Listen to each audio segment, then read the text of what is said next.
Ma mère s'est levée, lors de son dîner d'anniversaire, et m'a traité de profiteur.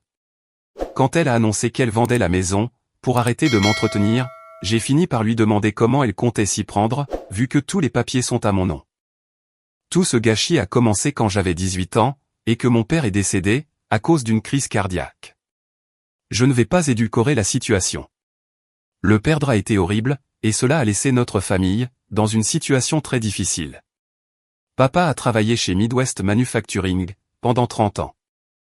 C'était un bon travail syndiqué, avec de bons avantages, mais les frais médicaux et les coûts des funérailles, nous ont tout de même frappé de plein fouet. C'est ici que les choses se compliquent. Moi, un homme de 25 ans, j'avais obtenu une bourse complète pour l'université d'État. Ce n'était pas Harvard, ni rien de prestigieux, mais cela aurait couvert les frais de scolarité, et m'aurait donné une vraie chance, d'obtenir un diplôme d'ingénieur. Ma mère, Abigail, voulait vraiment que je l'accepte. Mes frères et sœurs Finn, en 2e année de médecine, Isa, en 3e année d'informatique, et Diana, en première au lycée supposaient tous que je le ferais. Mais quelqu'un devait aider maman, pour qu'elle puisse garder la maison. Les mensualités du prêt hypothécaire étaient brutales, et son travail à temps partiel, dans une boutique, ne suffisait pas.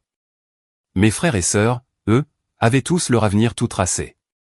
Finn était déjà engagée pour l'école de médecine. Et là, Isa, avait des stages prévus.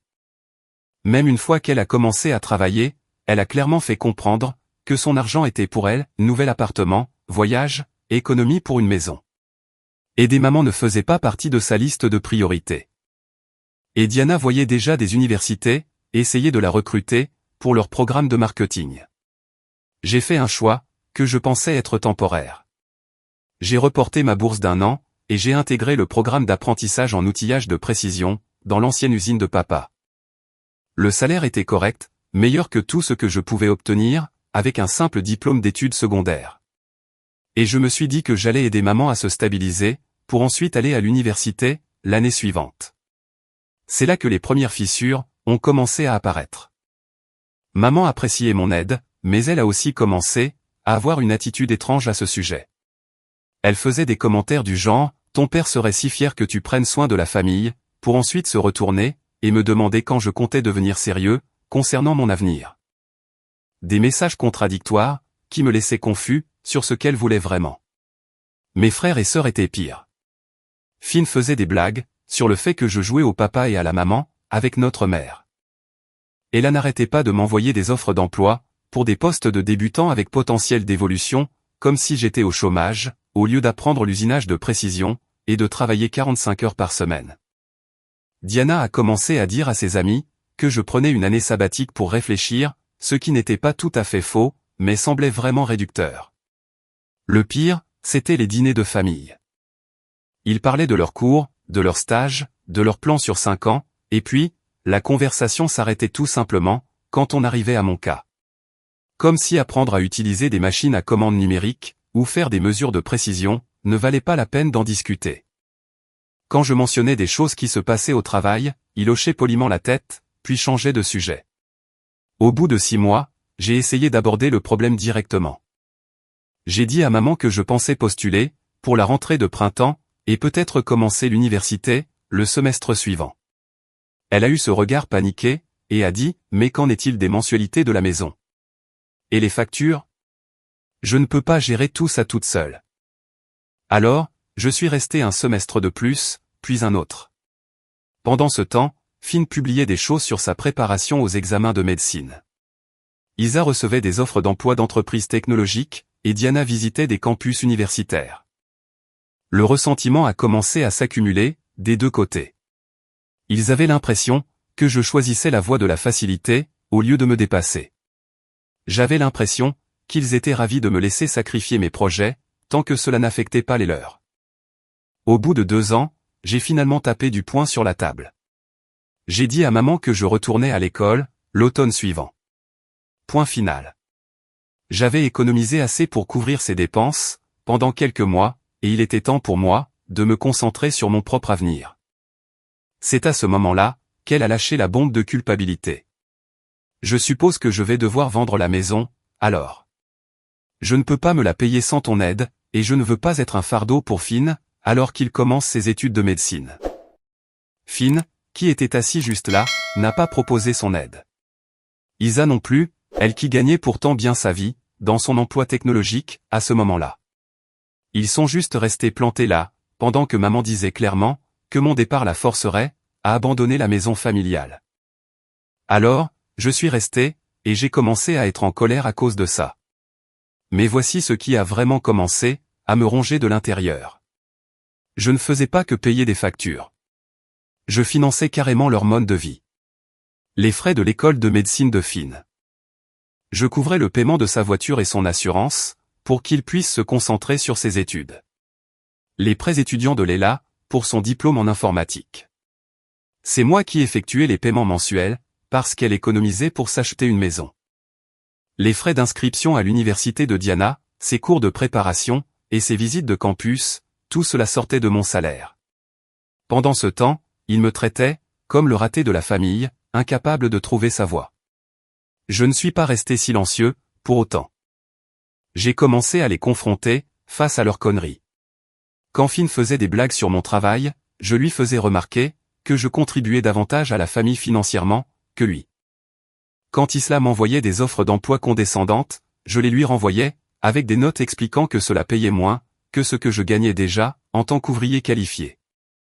Quand maman soupirait à propos des sacrifices, je lui rappelais que d'autres personnes, dans la famille, pouvaient aussi faire des sacrifices. Cela a continué pendant 3 années supplémentaires.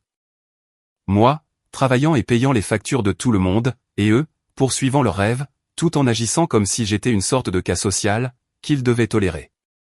La tension ne cessait de monter, et je savais que quelque chose allait finir par exploser. Je ne m'attendais juste pas, à ce que cela se passe de cette manière.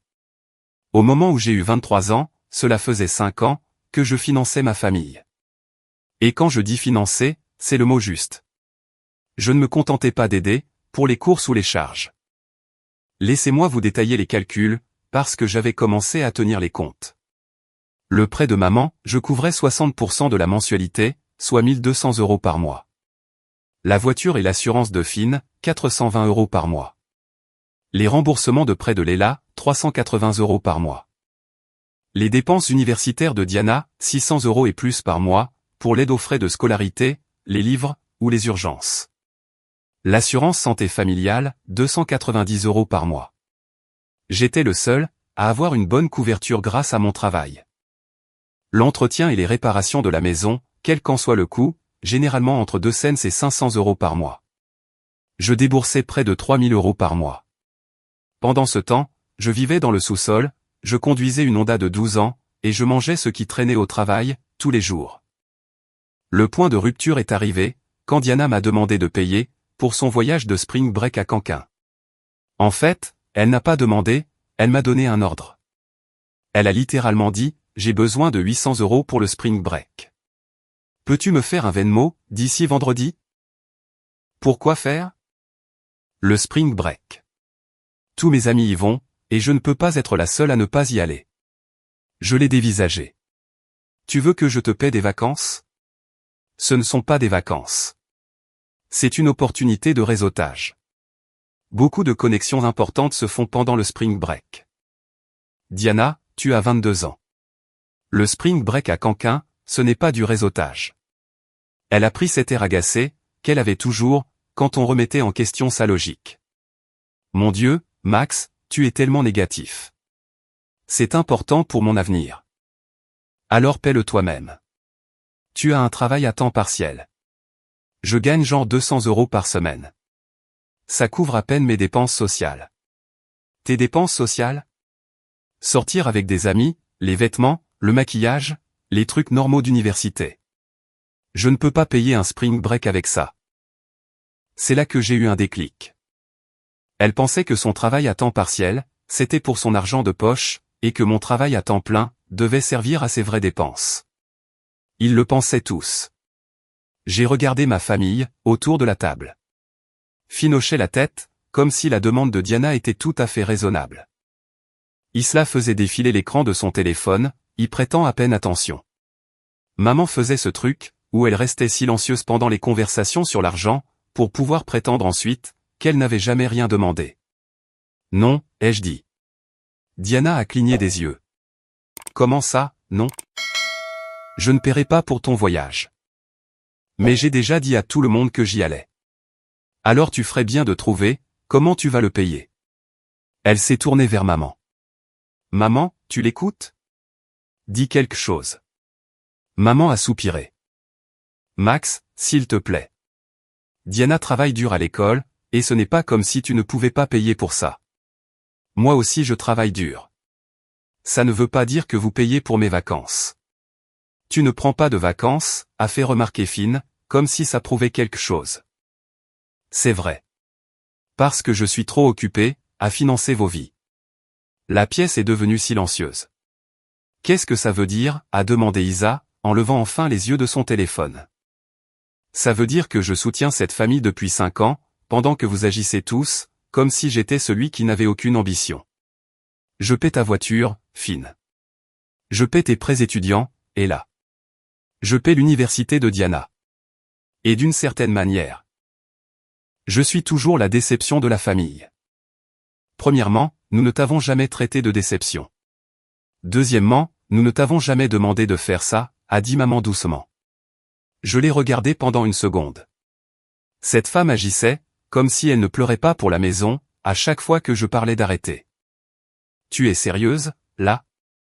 Jamais demandé? À chaque fois que je parlais d'aller à l'université, tu me faisais culpabiliser avec les factures. À chaque fois que je voulais économiser pour moi-même, il y avait une urgence familiale, qui nécessitait mon salaire. Ok. Pas besoin de jouer les victimes, mec, a dit Finn. Nous sommes reconnaissants pour ton aide. Vraiment? Parce que vous avez une drôle de façon de le montrer. J'ai sorti mon téléphone, et j'ai ouvert l'application de notes, où je suivais les dépenses. Vous voulez savoir combien j'ai dépensé pour cette famille, au cours des 5 dernières années? 180 000 euros. C'est plus que ce que la plupart des gens gagnent, en 4 ans. J'ai payé les frais de voiture de Finn, pendant 4 ans d'affilée. Les prêts étudiants d'Ila, les frais universitaires de Diana. L'aide au prêt hypothécaire de maman, et ça, c'est sans compter les charges, l'assurance, les réparations, et toutes les choses aléatoires, pour lesquelles vous aviez besoin d'aide. Ils sont tous restés à me fixer. J'ai reporté l'université, pour aider cette famille à garder la tête hors de l'eau. 5 ans plus tard, vous avez tous des diplômes et des carrières, et je suis toujours là, à payer vos factures, pendant que vous faites des blagues sur mon métier. Max, a commencé maman, nous sommes une famille. C'est ce que font les familles. Elles répondent présent. Tu as raison. Les familles s'entraident. Alors pourquoi suis-je le seul à aider? Oh mon Dieu, arrête. Tout ça parce que j'ai demandé 800 euros. Tu es vraiment radin, a crié Diana. Silence. C'est là que j'ai pris la décision, qui a tout changé. Très bien, j'arrête, ai-je dit. À partir du 1er du mois prochain, je ne paie plus les dépenses de personne d'autre.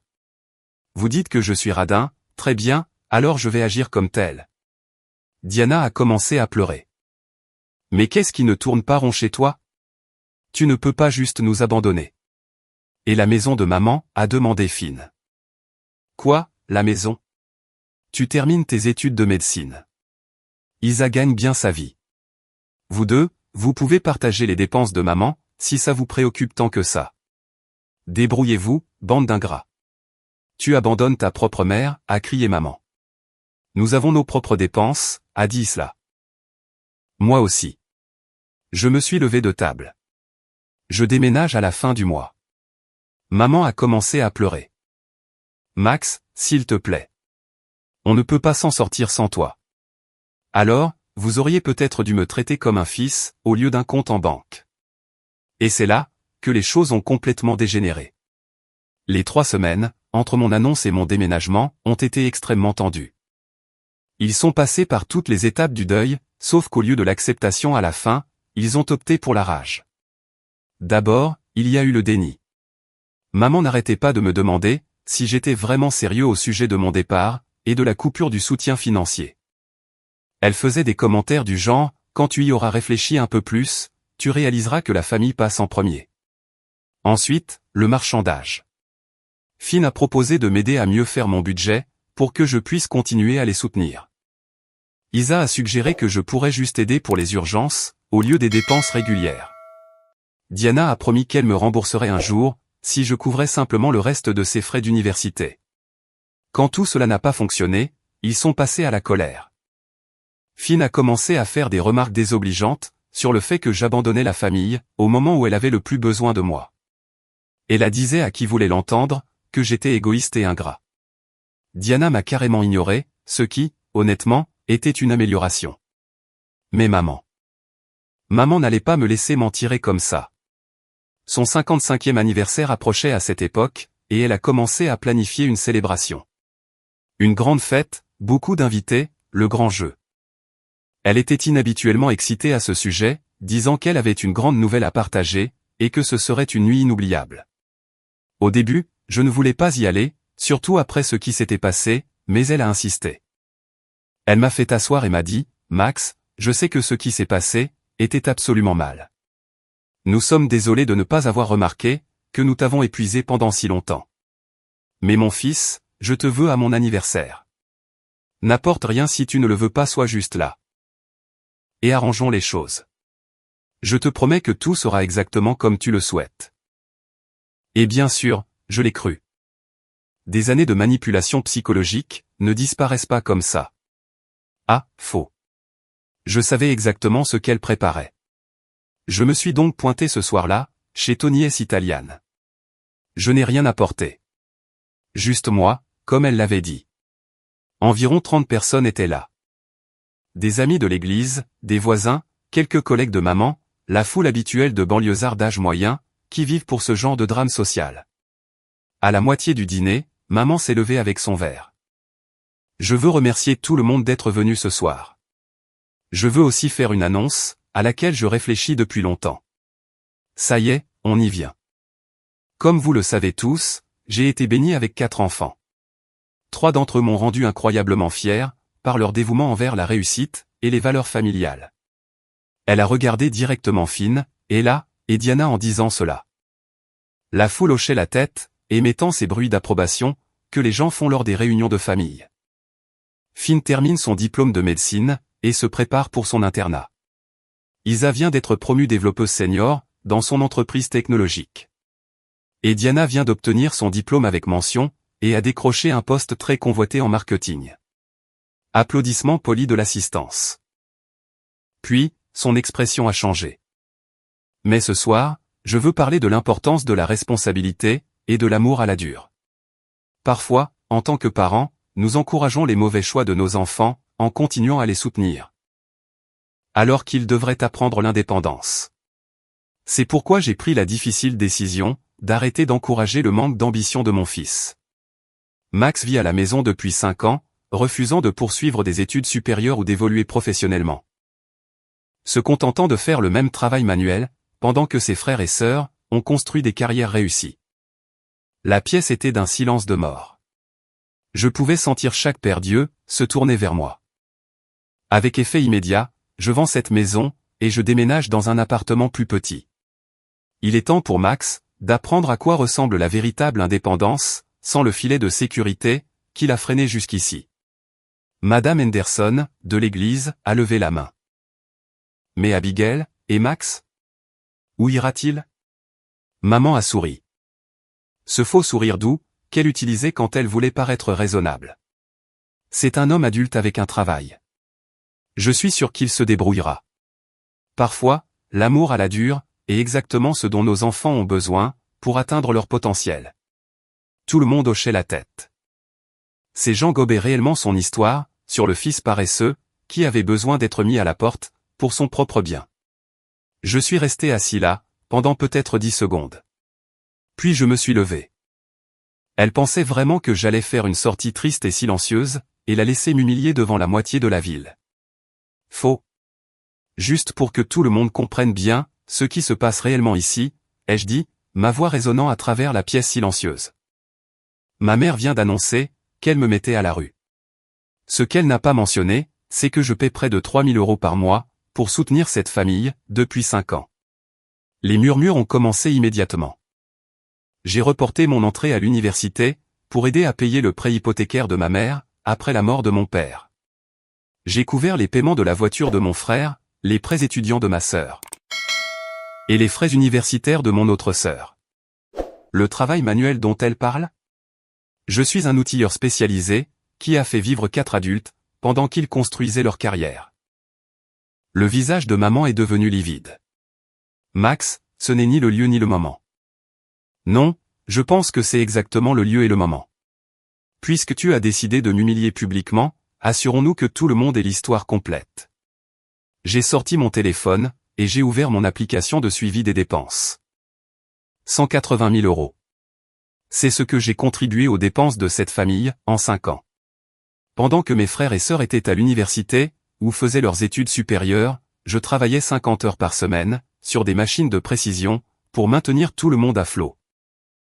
La pièce bourdonnait maintenant. Les gens regardaient maman et moi, tour à tour, comme s'ils assistaient à un match de tennis. Il y a 3 semaines, j'ai dit à ma famille, que j'en avais fini d'être leur compte en banque personnel. Je déménageais, et j'arrêtais le soutien financier. Cette fête n'est pas une question d'amour à la dure. C'est une vengeance. Finn a essayé de m'interrompre. Max, tu fais du drame. Je suis honnête, ce qui est plus que ce que je peux dire pour n'importe lequel d'entre vous. J'ai regardé directement maman. Tu veux parler de responsabilité? Parlons-en. Tu vis sur le salaire de ton fils, depuis 5 ans. C'est fini. Ensuite, je suis sorti. J'ai laissé toute ma famille assise là, avec 30 témoins de ce qui s'était réellement passé, au cours des 5 dernières années. Je suis rentré chez moi, en voiture, pour découvrir que ma clé ne fonctionnait plus, exactement comme je m'y attendais. Il y avait un mot scotché sur la porte. Tes affaires sont dans le box de stockage 47, chez Secure Store, sur Maple Street. Tu as 30 jours, pour prendre d'autres dispositions. C'est ce qu'il y a de mieux pour toi, maman. Mais voici le truc. Je m'étais préparé à cela. J'avais déjà trouvé un appartement, le premier mois de loyer était payé, et les charges étaient à mon nom. Je m'attendais à ce qu'il se venge d'une manière ou d'une autre, mais pas de façon aussi publique. J'ai passé cette nuit-là dans mon nouvel endroit, assis sur un matelas gonflable, mangeant des plats chinois à emporter, et me sentant étrangement soulagé. Pour la première fois en 5 ans, je n'avais pas à me soucier des factures des autres. Mon salaire m'appartenait. Ce que je n'avais pas réalisé, c'est à quel point ma famille allait être dans les ennuis, sans mon soutien financier. Pendant que je m'installais dans mon nouvel appartement, et que je profitais de la nouveauté de garder l'intégralité de mon salaire, ma famille découvrait exactement à quel point elle avait dépendu de mes revenus. Le premier signe de problème est apparu 2 semaines après le désastre de l'anniversaire. Finn m'a appelé au travail. Nous ne nous étions pas parlé depuis la fête. Max, il faut qu'on parle. Ah oui? C'est à propos de la maison de maman. Elle ne peut pas payer le prêt sans ta contribution. Allez, mec. Ça ressemble à un problème que vous allez devoir résoudre. Tu as presque terminé tes études de médecine, non? Oh, et qu'est-il arrivé à la vente de la maison? N'a-t-elle pas annoncé ça? Devant tout le monde? Je ne peux pas me permettre de couvrir ce que tu payais. J'ai mes propres dépenses. Comme tout le monde sur cette terre. Débrouillez-vous. Allez, mec. Ne sois pas comme ça. On est une famille. Vraiment? Maman essayait de te motiver. Maman essayait de me punir, pour avoir posé des limites. Et maintenant, vous apprenez tout ce que ces limites vous coûtent. Je lui ai raccroché au nez, mais les appels ont continué. De maman, de Diana, et même de la petite amie de Finn, que je connaissais à peine. Tous avec des variantes du même message, ne pourrais-tu pas juste nous aider, le temps qu'on trouve une solution? La réponse était non. Et les regarder se débattre, était honnêtement, incroyablement satisfaisant. En moins d'1 mois, les véritables conséquences ont commencé à se manifester. Maman a dû mettre la maison sur le marché, mais pas par choix.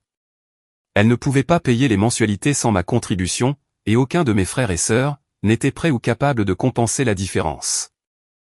La maison qui était dans notre famille depuis 15 ans, celle pour laquelle j'avais travaillé comme un forcené pour la garder, était partie, parce qu'ils avaient mordu la main qui les nourrissait.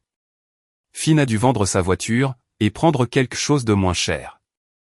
Il s'avère que le budget d'un étudiant en médecine était serré, même sans aider la famille, et il ne pouvait pas assumer 400 € supplémentaires par mois.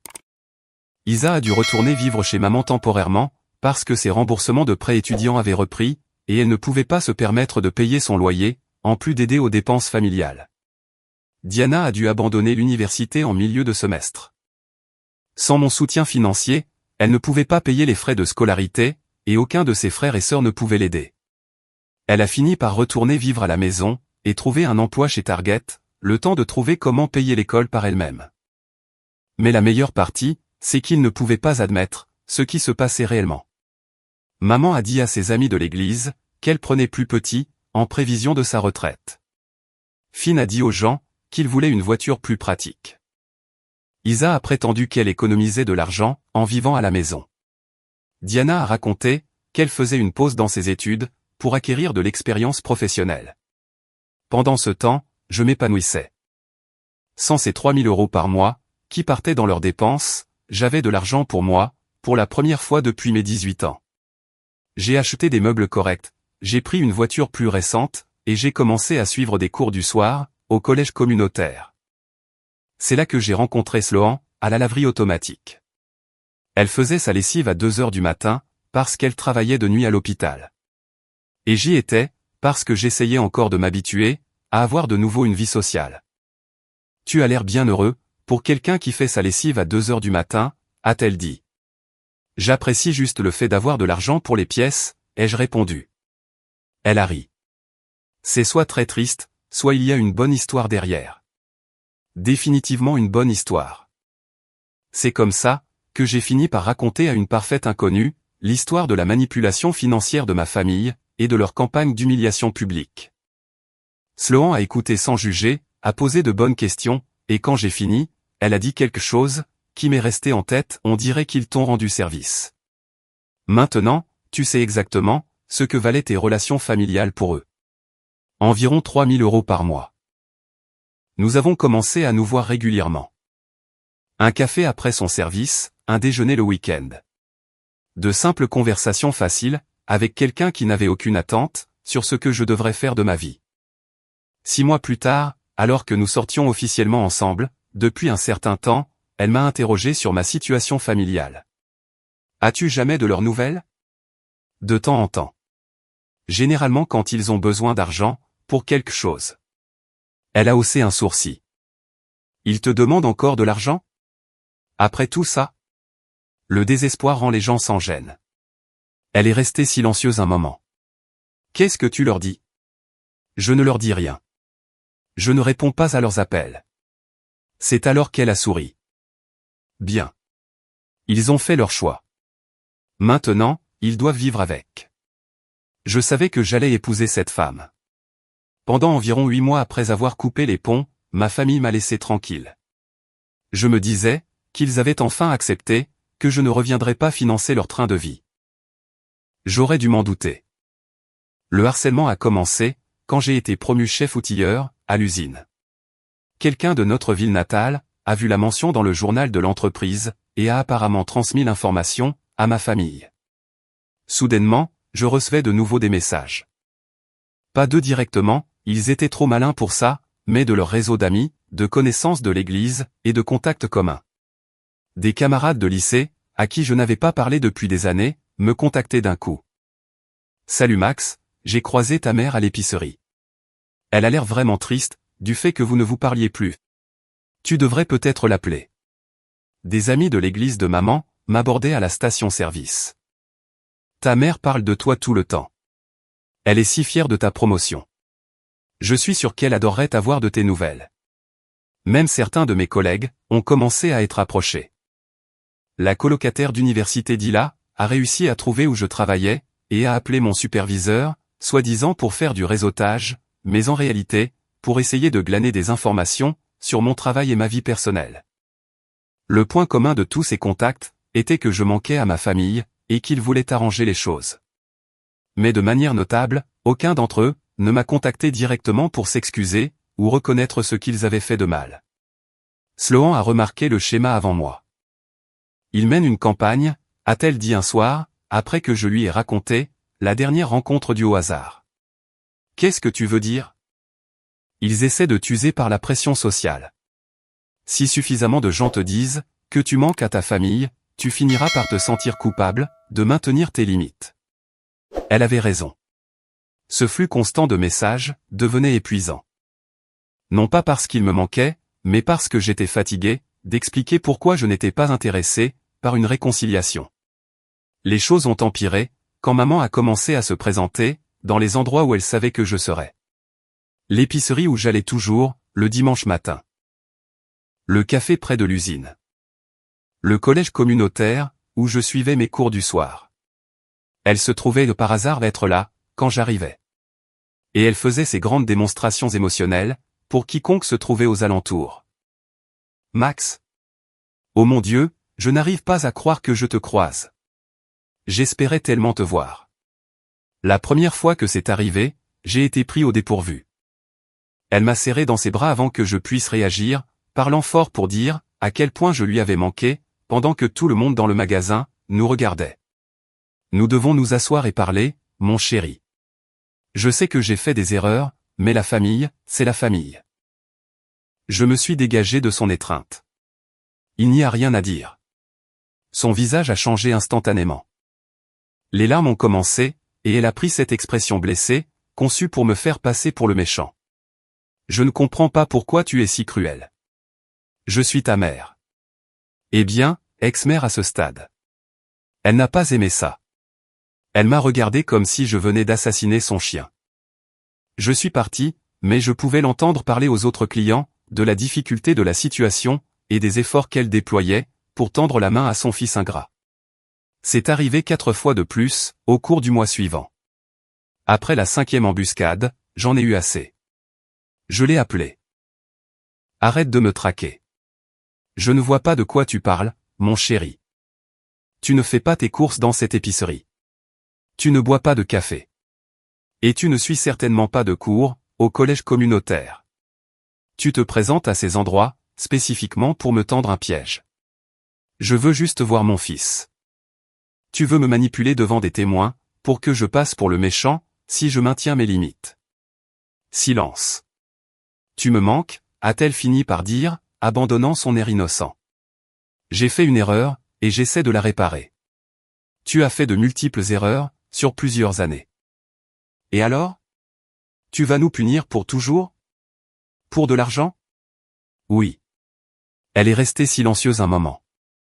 Alors qu'est-ce que tu attends de moi? Rien. C'est ça que tu ne comprends pas. Je ne veux rien de toi. Je veux que tu me laisses tranquille. Je ne peux pas faire ça. Tu es mon fils. Alors tu aurais dû me traiter comme tel. J'ai raccroché, et j'ai bloqué son numéro. Mais cela n'a pas arrêté la campagne. Au contraire, ça les a rendus encore plus désespérés. 2 semaines après avoir bloqué le numéro de maman, les choses ont dégénéré, d'une manière qui m'a fait réaliser, jusqu'où ma famille était prête à aller, pour récupérer son soutien financier. Un jour, Sloan est rentré du travail, avec l'air plus en colère que je ne l'avais jamais vu. Ta sœur Isa a appelé mon superviseur, à l'hôpital. J'ai posé mon café. Quoi? Elle s'est présentée comme ta sœur, et a dit qu'elle s'inquiétait pour mon jugement professionnel, parce que j'encourageais ton comportement autodestructeur. Elle a essayé de t'attirer des ennuis au travail? Elle a suggéré que peut-être une personne travaillant dans la santé ne devrait pas soutenir quelqu'un qui est en rupture avec sa famille à cause de problèmes de santé mentale. Et que mon superviseur ferait bien de se pencher sur la situation. Elle a essayé de faire croire que je sortais avec quelqu'un d'instable. L'implication, c'était que je manquais de discernement, et qu'on ne devrait peut-être pas me confier des patients. Qu'a dit ton superviseur? Elle a dit à Isa que mes relations personnelles ne la regardaient pas, à moins qu'elles n'affectent mes performances au travail, ce qui n'est pas le cas. Mais Max, ta sœur a essayé de s'en prendre à ma carrière. C'est franchir une ligne. Elle avait raison. S'en prendre au travail de Sloan, c'était passer du harcèlement au sabotage pur et simple. J'en ai fini d'être poli à ce sujet, a déclaré Sloan. Ils veulent jouer les durs. Très bien. C'est à ce moment-là qu'elle m'a parlé du dossier qu'elle tenait. Chaque message relayé, chaque rencontre fortuite, chaque escalade dans leur comportement, elle avait monté un dossier, sans même que je le sache. Je documente tout ce qu'ils ont fait, depuis des mois, a-t-elle dit, en me montrant un dossier sur son ordinateur portable. Chaque violation de limite, chaque tentative de manipulation, chaque escalade, y compris cette tentative, d'interférer avec ma carrière. Le dossier était exhaustif. Des captures d'écran des messages de leurs intermédiaires. Des photos qu'elle avait prises, quand maman apparaissait par hasard, aux endroits que je fréquentais. Et même un enregistrement, de l'une des scènes publiques de maman. Apparemment, elle avait commencé à enregistrer, lorsqu'elle avait vu le schéma se dessiner. Qu'est-ce que tu comptes faire avec tout ça? Je vais en faire une chronologie détaillée, et je vais la leur envoyer, avec un message très clair, sur ce qui se passera s'ils n'arrêtent pas. Mince, c'est sexy. Tais-toi, Max. Elle a passé la soirée suivante, à rassembler ce qu'elle a appelé, la documentation complète. C'était professionnel, factuel, et accablant. Une chronologie exhaustive de leur comportement, au cours des 6 derniers mois, avec preuves et déclarations de témoins à l'appui. Ensuite, elle l'a envoyé à tous les 4, maman, Finn, Ella, et Diana. Avec un message poli, mais ferme, cette documentation représente 6 mois, de harcèlement croissant dirigé contre Max et moi-même. Comme vous pouvez le voir sur la chronologie, votre comportement est passé, d'une pression indirecte, à une interférence directe. Dans nos emplois et nos relations professionnelles. Ce schéma constitue un harcèlement, selon la loi de l'État. Si un membre de votre famille, ou toute personne agissant en votre nom, contacte à nouveau l'un de nous, à quelque titre que ce soit.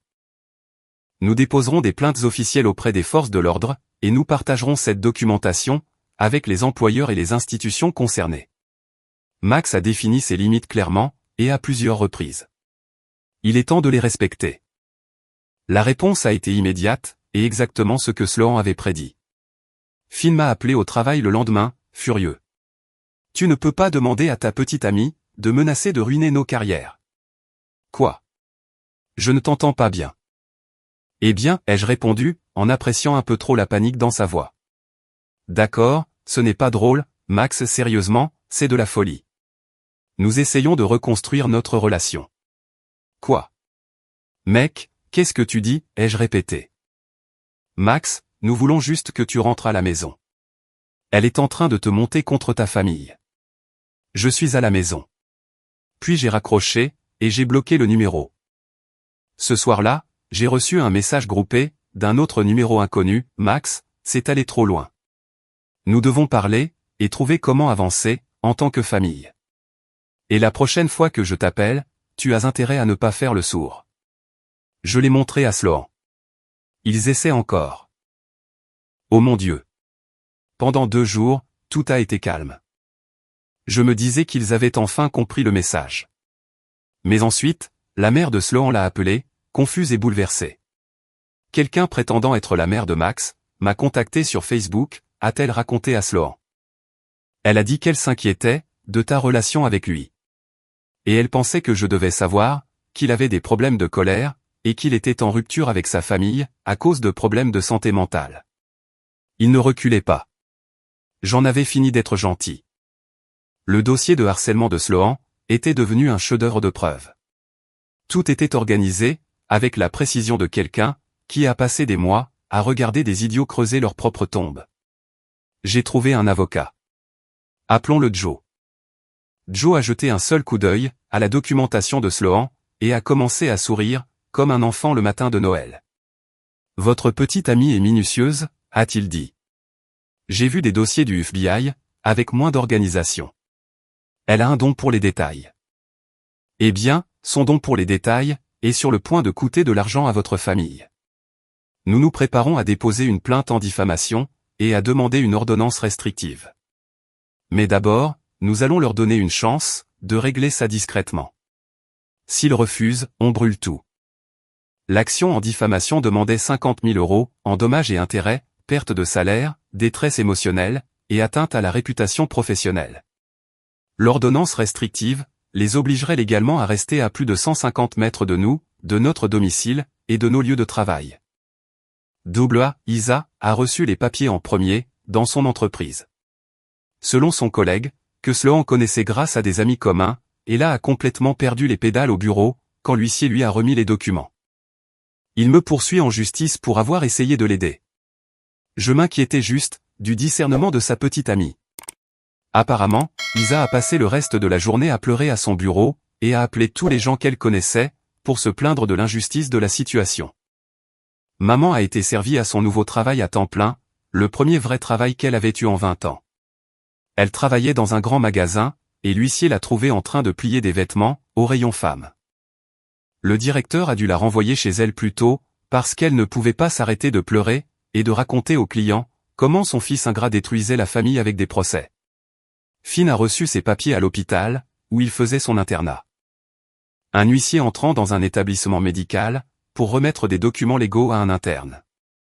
C'est le genre de choses, qui ne passent pas inaperçues auprès des superviseurs, et des directeurs de programme. Diana, qui vivait toujours à la maison et travaillait dans le commerce de détail, a été servie chez Target. Son responsable n'était pas ravi d'avoir un drame juridique sur le lieu de travail. Le procès les a frappés exactement là où ça faisait le plus mal, leur argent et leur réputation. Isa a dû embaucher son propre avocat, pour se défendre contre l'accusation de diffamation. Les frais juridiques ont commencé à 5 000 €, juste pour la consultation initiale et la réponse. Sa tentative de faire rejeter la plainte a échoué, ce qui signifiait davantage de frais d'avocat. Maman ne pouvait pas se payer un avocat, avec son salaire de vendeuse. Elle a essayé de se représenter elle-même, ce qui s'est passé exactement comme on pourrait s'y attendre. Joe n'a fait qu'une bouchée d'aile, lors des dépositions. Les dépositions ont été enregistrées, et Joe s'est assuré de poser des questions pointues, sur les 180 000 €, que j'avais contribué aux dépenses familiales, sur 5 ans. Maman a dû admettre sous serment, que je soutenais financièrement la famille, pendant qu'elle affirmait publiquement, que j'étais une déception. L'ordonnance restrictive a été accordée sans contestation. Il leur était légalement interdit, de s'approcher à moins de 150 mètres de Sloan ou de moi, de notre maison, de nos lieux de travail, ou de nous contacter de quelque manière que ce soit. Toute violation entraînait une arrestation immédiate. Mais voici où ça devient vraiment bon. L'ordonnance restrictive était du domaine public. Le programme d'internat médical de Finn l'a découvert lors d'une mise à jour de routine, des vérifications d'antécédents. Avoir une ordonnance restrictive déposée contre vous pour harcèlement, ce n'est pas vraiment un gage de jugement médical professionnel. Il n'a pas été renvoyé, mais cela n'a certainement pas aidé sa réputation.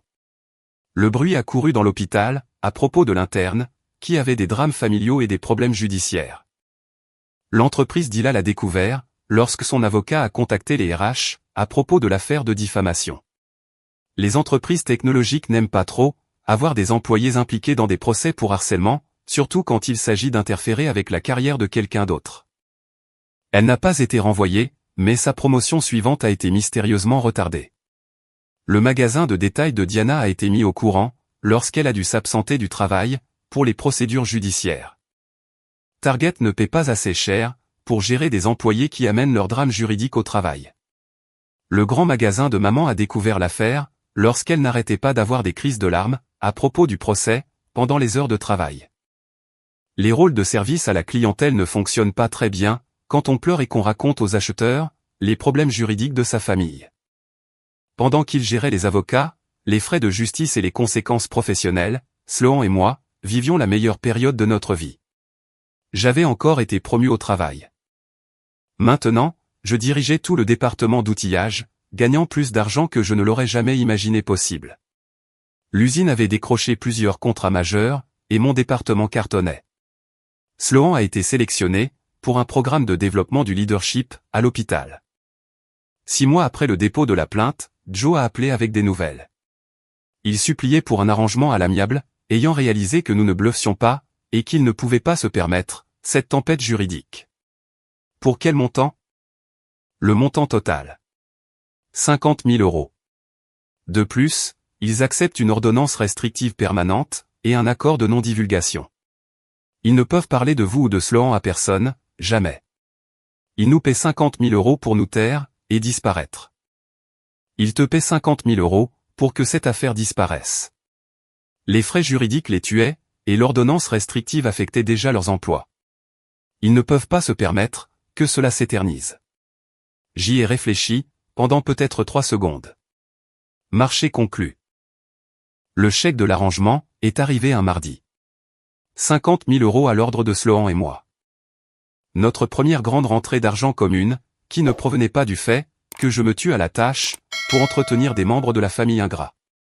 Ce week-end-là, j'ai emmené Sloan dans la même laverie automatique où nous nous étions rencontrés 2 ans plus tôt. Il était 2 heures du matin, tout comme cette première nuit. Pourquoi on fait la lessive à 2 heures du matin, alors qu'on a une machine à laver et un sèche-linge parfaitement fonctionnel, a-t-elle demandé. J'ai sorti l'écrin de ma poche. Je me suis dit que si tu disais non, on aurait au moins des vêtements propres pour la rupture. Elle a commencé à rire, avant même que je ne pose un genou à terre. Elle a regardé la bague, puis moi, puis la laverie autour de nous. Tu me demandes en mariage, dans une laverie automatique, à 2 heures du matin, après qu'on a été payé, pour faire taire ta famille pour toujours. C'est un oui. C'est la chose la plus romantique du monde. Oui, espèce de grand malade. Et c'est comme ça, que je me suis fiancé à l'amour de ma vie. Ma famille. Ils galèrent tous encore. Maman travaille toujours dans le commerce de détail. L'internat de Finn a été prolongé, en raison de préoccupations liées à son développement professionnel. Isla est coincée dans le même emploi, sans perspective d'évolution. Diana vit toujours à la maison, travaillant à temps partiel, et suivant des cours dans un collège communautaire, qu'elle peut à peine se payer. Pendant ce temps, je dirige un département, je suis marié à une femme incroyable, et je vis dans une maison dont je suis réellement propriétaire. La meilleure partie ? Ils ne peuvent pas dire un seul mot sur tout ça. Échec et mat.